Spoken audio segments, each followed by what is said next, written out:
whole plan changed because there's only online exam since no offline exam, and Professor Kaustav's part will not be there in the final exam. So only whatever I discuss, that will be there in the exam.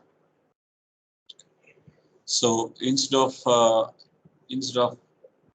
test will be conducted on 5th, it will be conducted on that following week.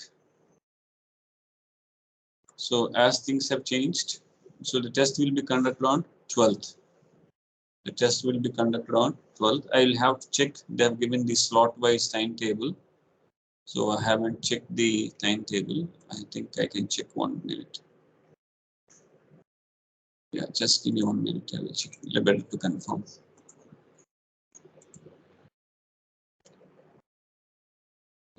Is it slot B? Can anyone confirm? This is a slot B course, is it? Cape course. Let me check in here.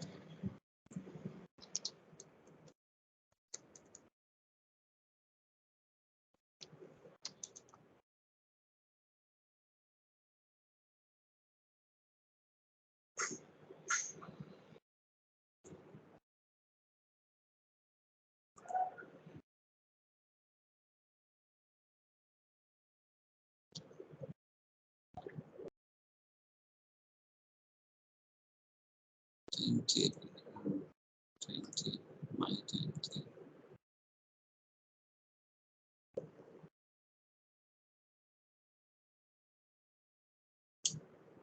Yes, what is this?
Yeah.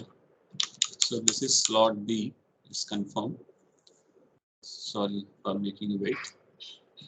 So for slot B, the exam should be conducted on Tuesday, 12th April, 8 to 10.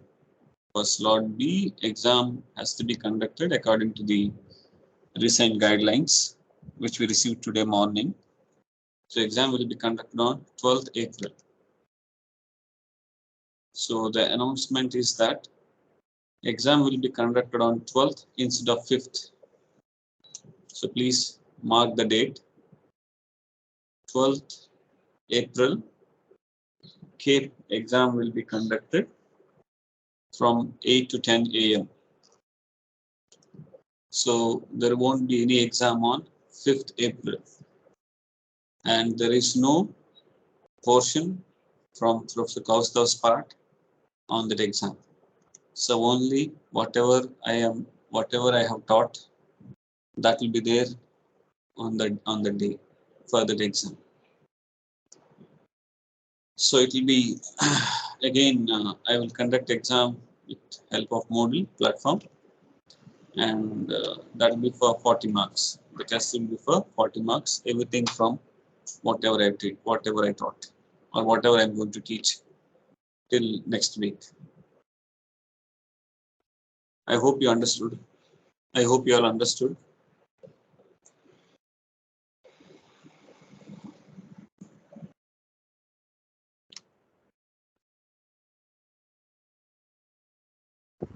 Yes, sir. Yeah. So earlier, this is what I said, offline exam after 7th, but now I'll just repeat if you don't understand. Exam, online exam will be conducted on 12th April from 8 to 10 a.m. because this is a B-slot course. No exam on 5th. So Professor Kaustav's part won't be there. Professor Kaustav's part won't be there. And test will be conducted for 40 marks. Will be conducted for 40 marks. Purely based on DWSIM software. It is purely based on DWSIM software. That's the important announcement with the recent changes on the exams. I'm sure you all understood. So the pattern of whatever I'm going to conduct will be similar. So it will be short answer questions. Will be questions pattern, question types the same. It won't change, and and mostly multiple choice. Maybe few descriptive. I didn't actually thought about it because now 40 marks I have to increase the question. So probably I'll get an idea by next class and I will let you know.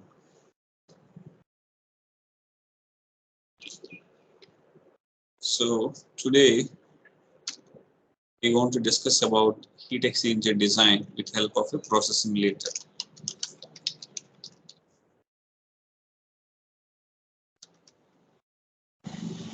Heat exchanger design with help of a process simulator. So most often in heat transfer equipments, we have double pipe heat exchangers,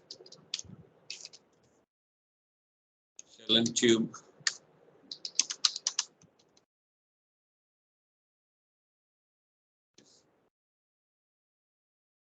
and we have condensers, the boilers. So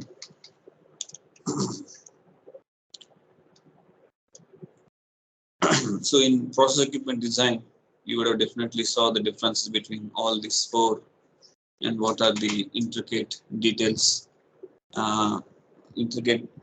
variation from double pipe heat exchanger to shell and tube heat exchanger, then condensers and then boilers. Also, we have evaporators. These four are there, but this process simulator, this is DWSIM, doesn't have exclusive facilities for all these 5 types of equipments. It covers in overview, it covers in a general shell and tube heat exchanger, but doesn't very clearly discriminates condensers, reboilers, and evaporators in a separate manner. So what we have is very limited. What options we have is very limited in the process simulator. In Aspen has much more elaborated, much more details than DWSIM. but DWSM almost covers 70% of what is available in Aspen. So when do we need shell and tube heat exchanger? Can anyone give us an idea? When do we need to use a shell and tube heat exchanger?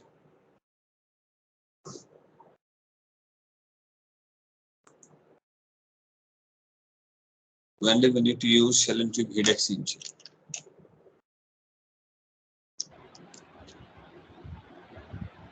When like we want to heat or cool some particular liquid with the help of another liquid, we can do that. Very nice. Whenever we wanted to heat one particular liquid with help of another liquid, heat or cool. Whenever we want to heat or cool of one particular liquid with help of another available liquid, then only we need to go for the shell and tube heat exchangers. So the basic requirement for any heat exchanger is that we need to have a two fluid streams. Two fluid streams. Fluid streams. So one fluid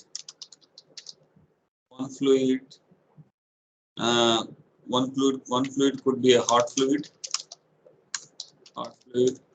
and the fluid could be a cold fluid. The fluid could be a cold fluid. Cold fluid means the fluid having the lower inlet temperature. Fluid having the lower inlet temperature. The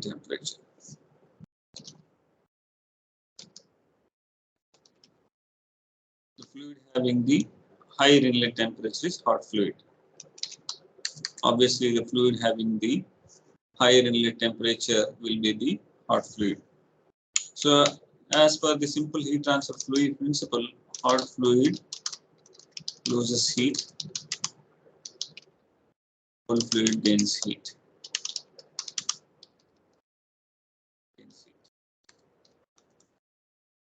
So, heat lost, energy lost by hot fluid, MCP delta T,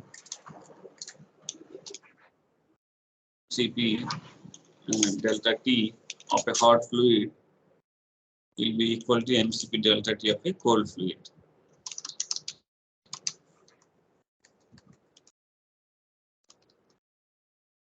Fluid will be equal to delta of cold fluid, because heat lost by the hot fluid equal to heat gained by the cold fluid. Very basic, and you all know that one. So there are called two types of designs. There are two types of designs. Does anyone remember? There are two types of designs.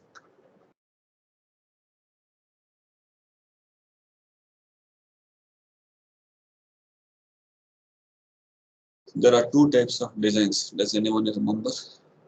Retrofitting design. Anyone remember this name? Anyone heard the name? Retrofitting. And okay. Basically, I just took an example from this book. Yeah, I have just downloaded this book. This is 692, right? Yeah. So, Coulson and Richardson, Chemical Engineering Design book. From this book, I have taken an example of heat exchanger, shell and tube heat exchanger. So, sorry. Yeah. So, this is a simple, or not a simple, one example of shell and tube heat exchanger. I hope you're able to see this one. So here they wanted to design an heat exchanger. They want to design heat exchanger to condensate a methanol from, to cool methanol from 95 degrees centigrade to 40 degrees centigrade. So here they wanted to cool methanol from 95 to 40 degrees centigrade. 40 degrees centigrade.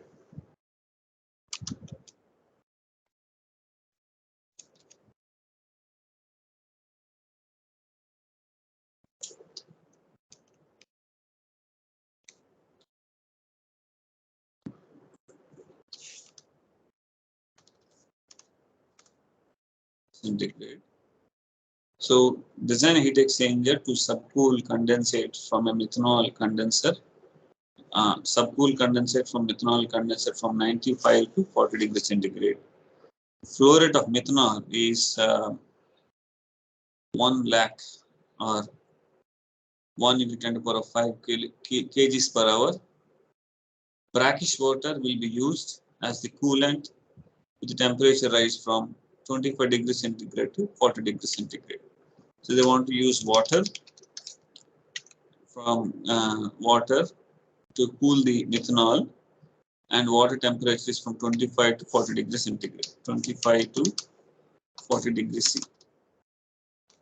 So it's very, very simple. A company like in a process industry wants to have a heat exchanger to cool methanol from 95 to 40 degrees centigrade with using the another available stream, water stream, and water is entering at 25 degrees centigrade and leave at 40 degrees centigrade.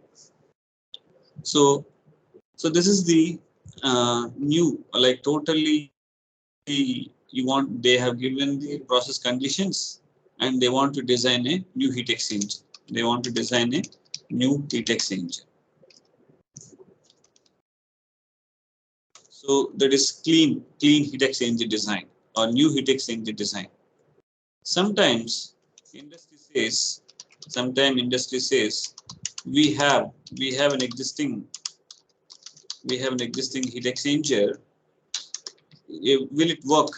Will it work for my requirement? Will it work for my requirement or not? They want you to check it. Requirement. Will it work for my requirement? So this is called retrofitting design. Like you have existing heat exchanger and this is your requirement. You need to cool the methanol from 95 degrees centigrade and methanol flow rate is kgs per hour or this much mass flow rate.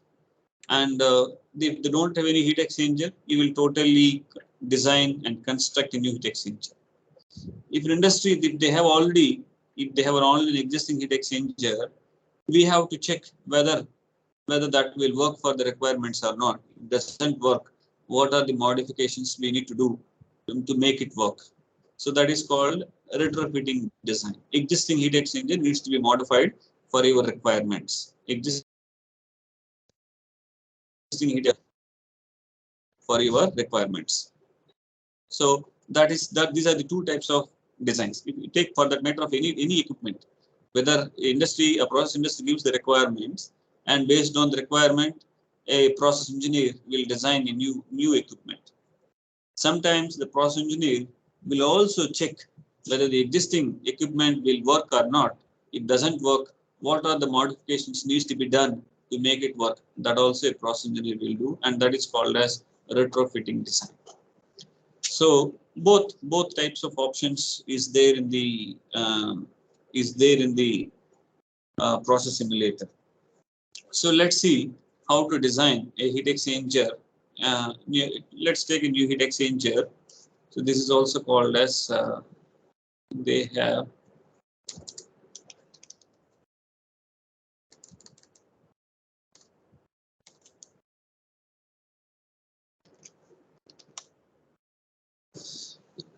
will it work for the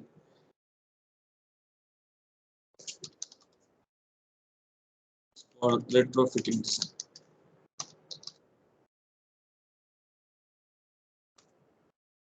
So here the problem statement is that methanol needs to be cooled from 95 to 40 degrees centigrade with help of water from 25 to 40 degrees centigrade, and methanol flow rate is given, but water flow rate is not given.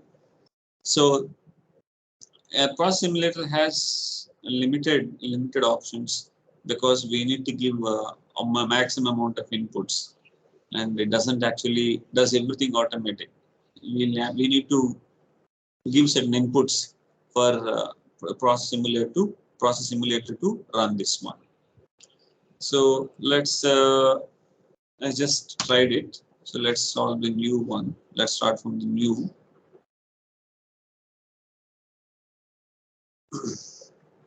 So here I'm just taking two compounds, water and methanol, water and methanol. I want to take this one, and I want to take ideal property package. So far we are taking non-ideal property packages. So just wanted to do ideal property package. So Raoult's lab property package. So I have added this property package. I have added the fluids and I have added the property packages. Then I will take the SI units and finish it. So any heat exchanger. So this is a heat exchanger,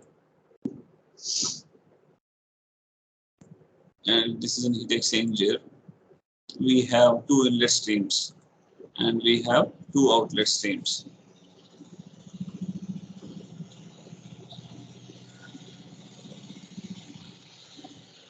So we have hot fluid in and we have cold fluid in. We will have two fluids. One is hot fluid in, another one is cold fluid in. And we'll also have two outlets. One is hot fluid out and another one is cold fluid out. This I'm sure you remember from the process equipment design. So hot fluid in,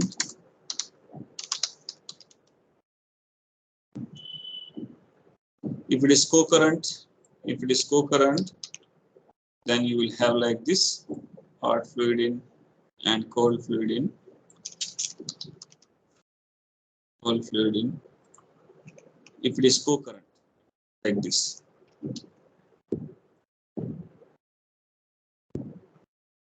Hot fluid out and cold fluid out. And I'm sure you all know what cases co-current is required, what cases current required. Those things you already know. So this is for co-current system.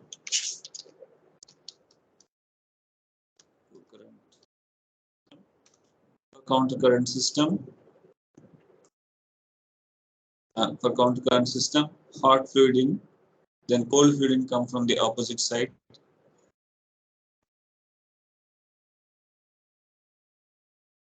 So this is hot fluid in, then cold fluid in will be reverse. So this is the cold fluid in, and yeah. So hot fluid in from here,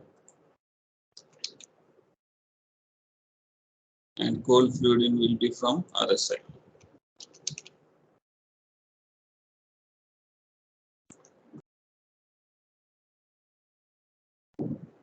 So obviously cold fluid out from here and hot fluid out from here will come in the counter current system. Counter current system. For a given delta LMTD,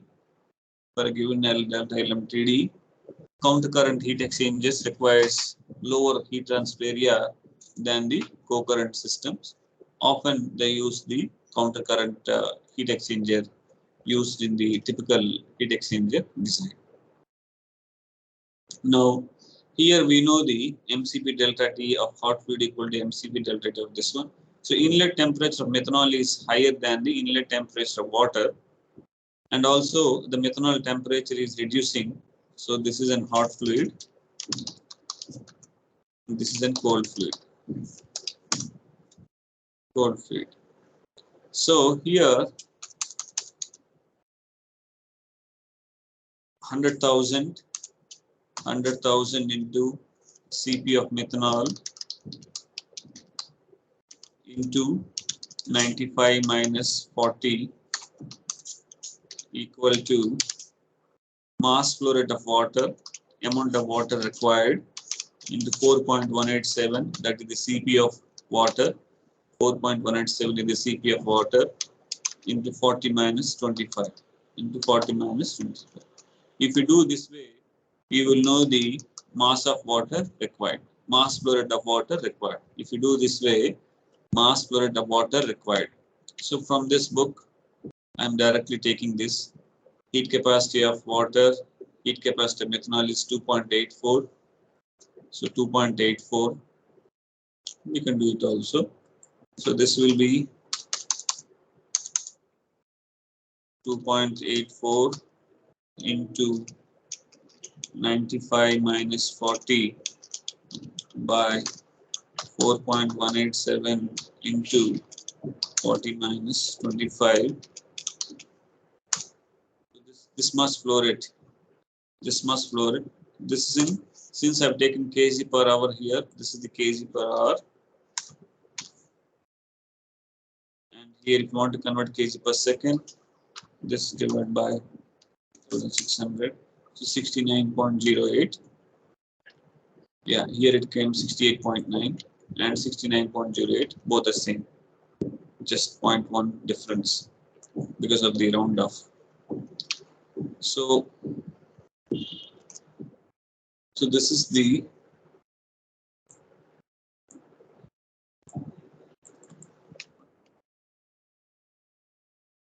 it's hanged.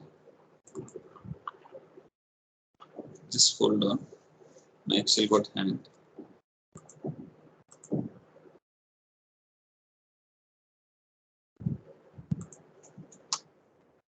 So this is the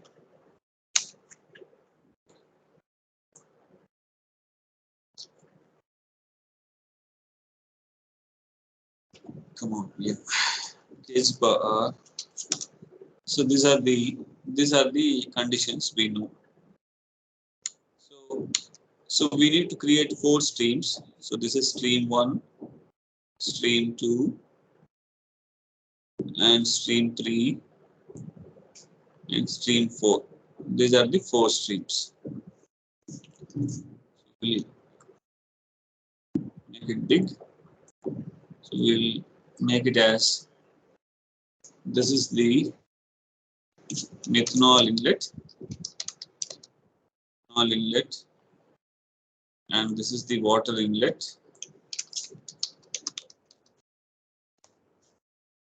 and this is the methanol outlet,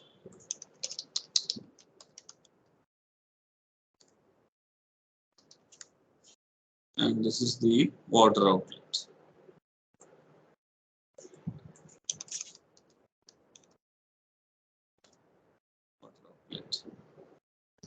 So they haven't given any initial conditions. Okay, apart from temperature, they haven't given any pressure. So we will take it as a atmospheric pressure. We will take it as a atmospheric pressure. So we'll only give. So first of all, we'll define methanol inlet. So methanol inlet temperature is 95 degrees centigrade. 95 degrees centigrade. Pressure is this one, and mass flow 100,000 kg per hour. And compound, since we have selected 2 compounds, by default water will be 50%, methanol will be 50%. Since this methanol inlet, so we have to make methanol mole fraction as 1 and water mole fraction as 0. Then sorry, and accept. So that way it has only methanol. We are defining such that it has only methanol. Water inlet. So water is entering at 25 degrees centigrade. So this is 298 Kelvin. So we don't need to change. So only thing we have to change is mass flow. So 69.08 kg per second, or this much kg per hour. Since it's kg per second, I'll just take it as 69 kg per second. So I have changed this one. So, and compound amount, this is water inlet. So water will be 1 and methanol will be 0. Similarly, methanol outlet. In the methanol outlet, we have to make methanol as 1 and water as 0. Similarly, water outlet, you will have the water make as 1 and methanol as 0. So this way we have defined the 4 streams, inlet streams and outlet streams.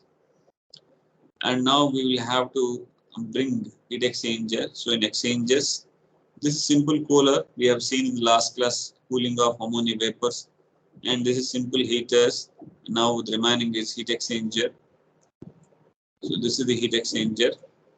So when I click on heat exchanger, shell and tube heat exchanger. So inlet stream 1. Inlet stream 1 is methanol inlet. Outlet stream 1 is methanol outlet. Since it is inlet methanol inlet, that should be connected with the methanol outlet. So inlet and outlet streams we have to carefully specify. Inlet stream 2 is water inlet, and since water is entering as a inlet stream 2, and outlet stream has to be water outlet. Outlet stream has to be water outlet. So now we got the connections. Now we got the connection. Methanol is connected, and water is connected. So here we can define whether it is counter current or co-current. Here we can define whether it is counter current or co-current. So here multiple options are there. Here we have the multiple options are there. So calculate hot fluid outlet temperature. A simple MCP delta T balance it does. Calculate outlet fluid temperature. Calculate cold fluid temperature. So this is simple MCP delta T balance. And this is calculating the U into A, the overall heat transfer coefficient into area, and calculate the area. That is for the simple double pipe heat exchanger. This calculates the calculate area.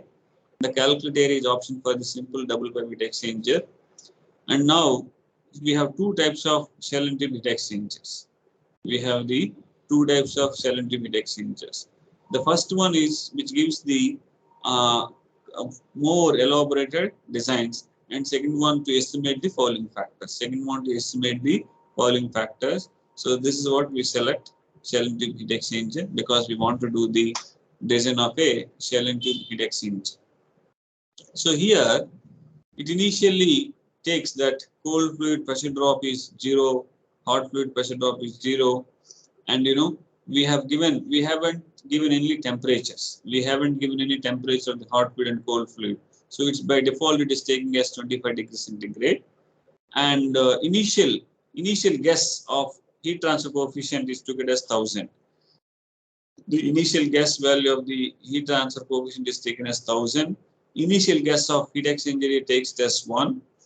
And heat losses, whether you wanted to keep any adiabatic losses or it completely adiabatic or completely insulated, it totally depends upon us. And based on this, it is all initial guesses. It's all basically initial guesses. Now here, edit the shell and tube heat exchanger properties. We have to edit the shell and tube heat exchanger properties. So here we have to enter all the details of shell and tube properties. Here we have to give the shell and tube side properties.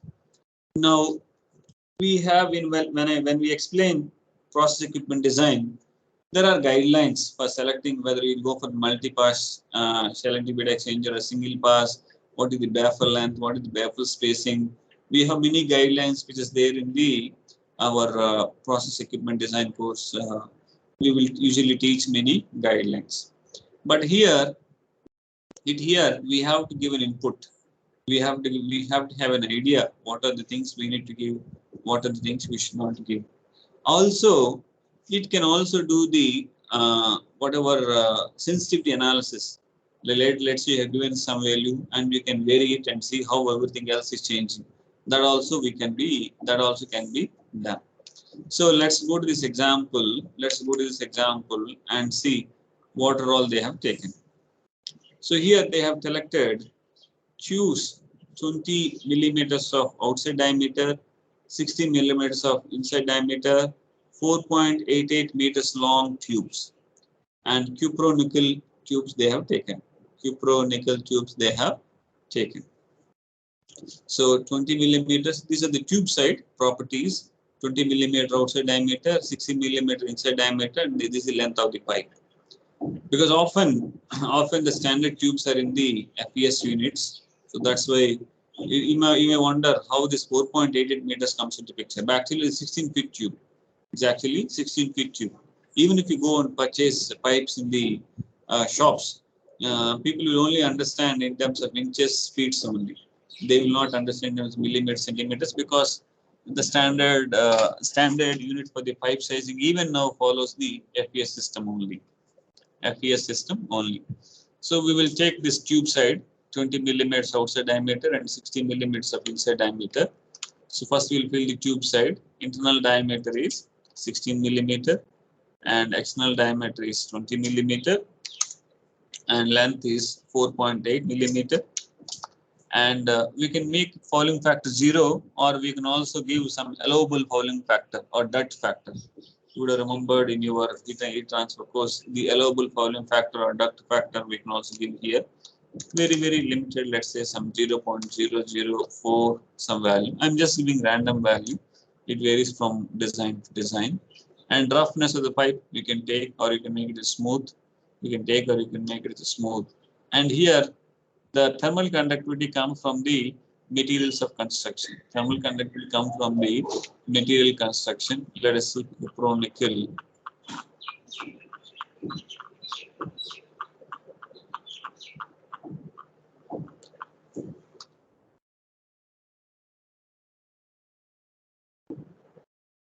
Yeah, here. So cupro-nickel thermal conductivity is 45 watt per meter degree centigrade. Cupro-nickel, assuming the 10% nickel is there, and 45 watt per meter degree centigrade. So we will take this as thermal conductivity, that is 45. Now passes, number of passes per shell, like we can take 2 passes, 4 passes, 8 passes. So you just take, I'll just keep 2 passes. Number of tubes per shell. So I'll go to this and you will see how much number they have taken.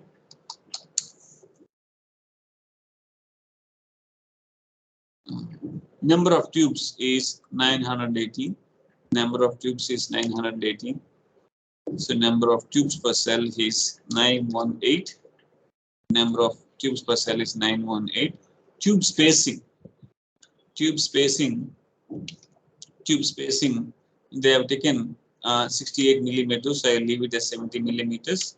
And here they have taken 1.25 triangular pitch. So I'm taking the triangular pitch. So, and in tube side, here you can see in the tube side coefficient, and here they have taken the water velocity, water mass velocity, density of water in the tube side calculation. So on the tube side we have the cold fluid. In the tube side we have the cold fluid.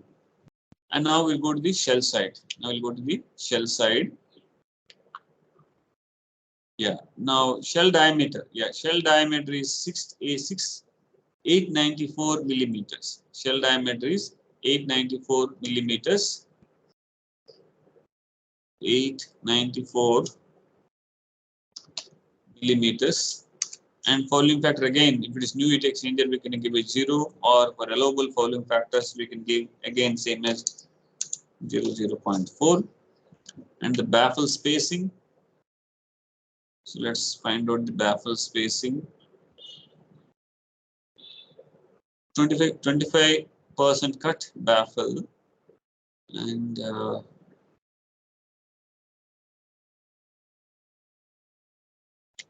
25% cut. So this is 25% cut. Spacing, did they give?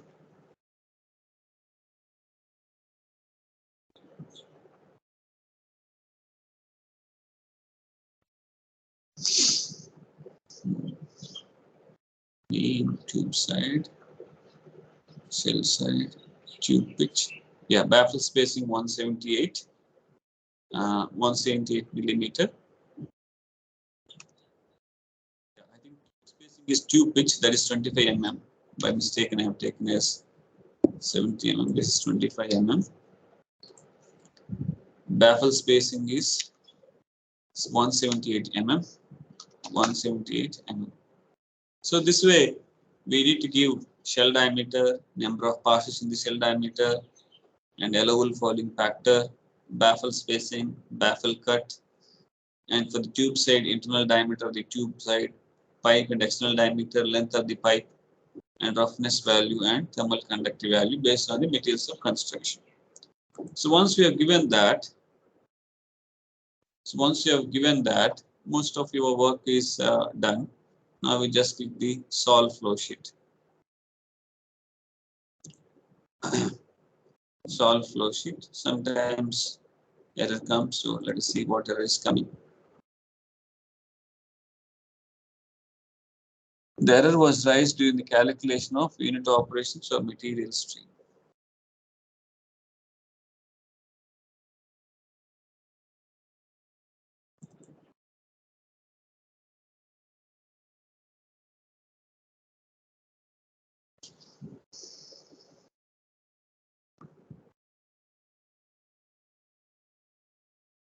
It's not. Yeah, here I made mistake. So this is water.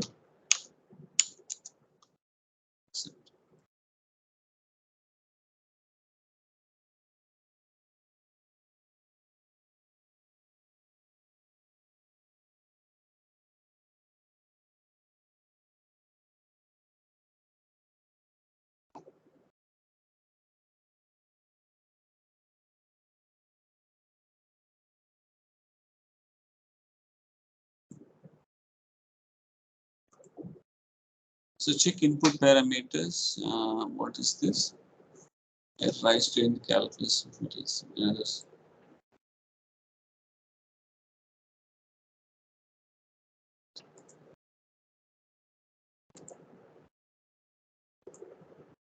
Right. Yeah, hot stream outlet pressure value is coming negative. The hot stream outlet pressure value is coming negative. So hot stream. So let me increase the pressure. Okay. So I will make it, let's say 5 bar or 4 bar pressure.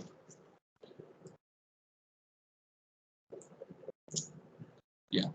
So the error is coming that the pressure drop, the pressure of the hot stream outlet. Let me show you what error is coming. 1 bar pressure. Yeah. So when I give the 1 bar pressure, one or more flash specification values are invalid. So previously it has come, the pressure is coming negative. Pressure is coming negative. 101, 325. Pressure is coming negative. So I have changed the inlet pressure as 4 bar or 3 bar, whatever. Let's see. 3 bar pressure, will it work or not? Yeah. So at 1 atmosphere, the pressure drop is pressure drop is significant. So the outlet pressure is coming negative. So hence it is taking the around 1. So here I have increased to make it positive pressure. I have increased inlet pressure to 3 bar pressure. Now at these conditions, you can see for this given conditions, and this is the cold fluid pressure drop. Now hot fluid pressure drop, see hot fluid pressure drop is 104,426. So the pressure inlet pressure should be higher than this pressure, because the pressure drop, the inlet pressure is 101,325 and outlet the pressure drop is more than 1 atmosphere, so it is giving a negative error. So it has to be slightly higher than 1 atmosphere pressure. So above 1.5 bar pressure, it will work. Above 1.5 bar pressure, even 1.1 bar pressure, it will work. So slight increase in pressure needs to be required. Now the temperature, the cold fluid outlet temperature is coming to be 43 and hot fluid outlet temperature is coming to be 45.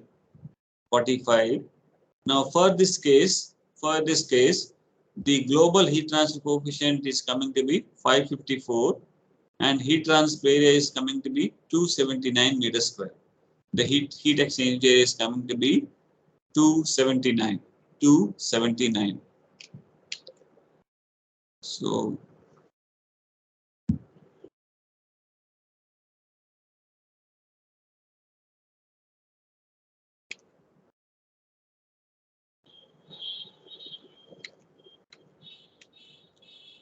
here the area they have taken. Yes. Now the pressure drop here coming to be 7211 in the tube side, and 68 kilopascals is totally um,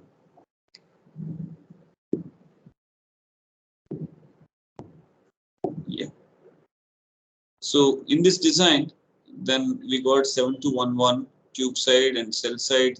They got the 272, yeah, 272 kilopascals. So these are the pressure drops we got. And here we have taken the fouling factor value, and we have got the cold fluid tube side pressure drop is close, but hot fluid pressure drop is different.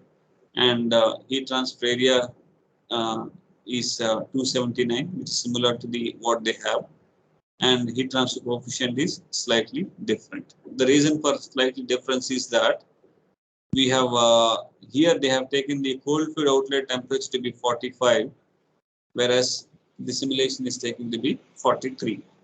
Now we can adjust, we can change, we can make this one to be 40, and we can recalculate. We can recalculate. So for example, if you take the logical blocks and if you take the adjust function control block, manipulated object is we wanted water outlet temperature,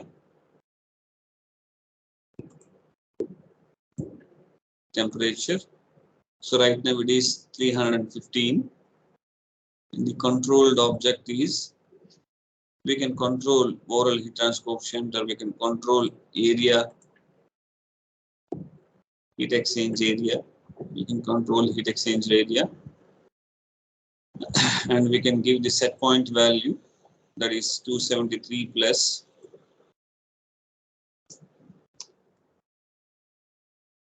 45, right? I hope that's 45.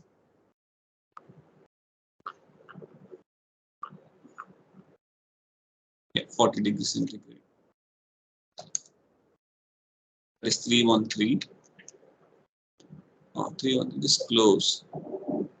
Probably, let me see, methanol outlet temperature. So this is 318. So this is 313. 313.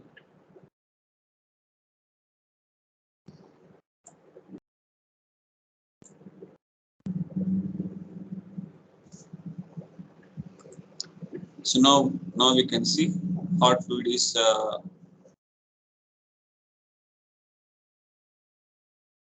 change. Strange.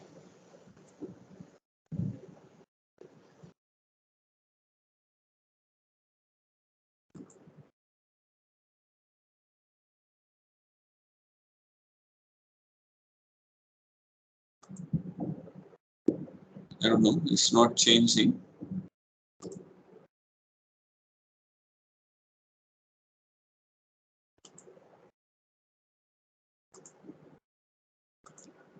Anyway, this is it should work this way, that it should change and it finally come back to the 313.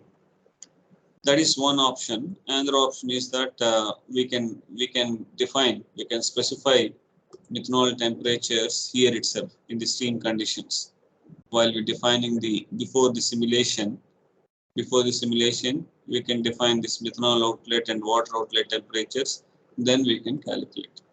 So what is the simplest thing is that we have to do a lot of manual calculations by making all these conditions, the heat transfer coefficient correlations, and measuring the Prandtl number and Reynolds number, then heat transfer coefficient of cell side and tube side, then we take the overall heat transfer coefficient, and it does the same thing. Whatever we are doing the manual calculation, it does in the background, and it gives you all the all these specifications.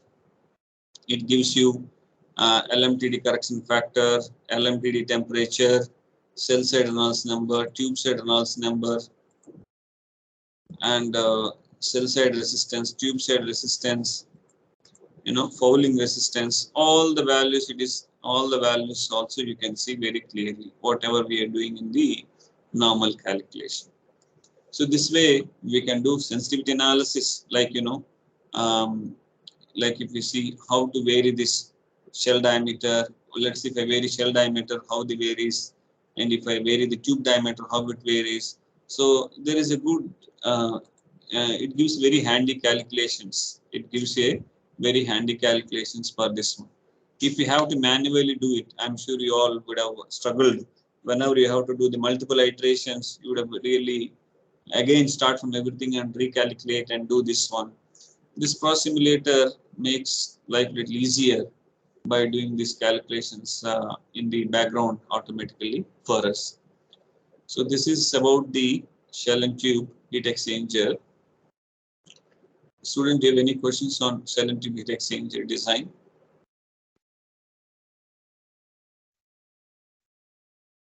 I hope you understood in the shell and tube heat exchanger. So whatever we have done in our process equipment design, like shell side heat transfer coefficient, tube side heat transfer coefficient, then overall heat transfer coefficient, then area calculation, pressure drop calculation.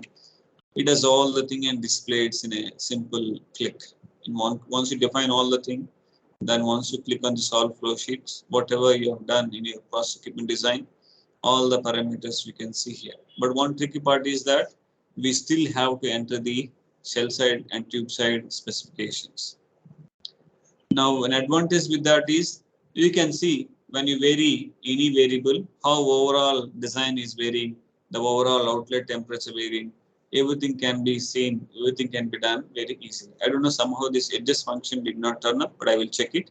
But even adjust function can be used for the desired temperatures or desired conditions, what to get, how much the heat exchanger area is required. So this way, in a very less time, we'll be able to design the shell and tube heat exchanger in a precise manner. So shell and tube.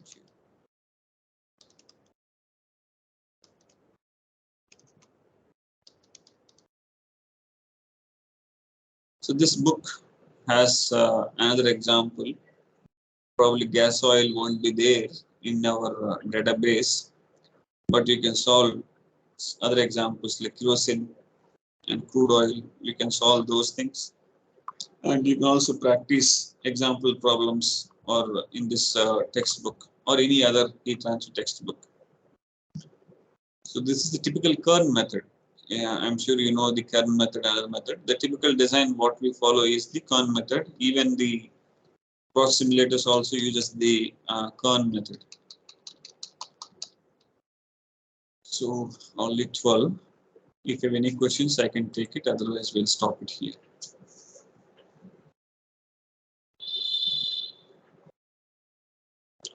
Are you able to follow heat exchanger design?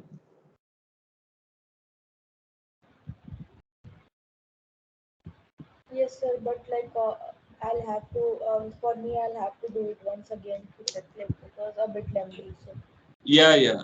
Every not only this, everything has to be practiced because of explaining all the thing. But if you practice, it will only take 10 minutes. It doesn't take a lot of time. First time it will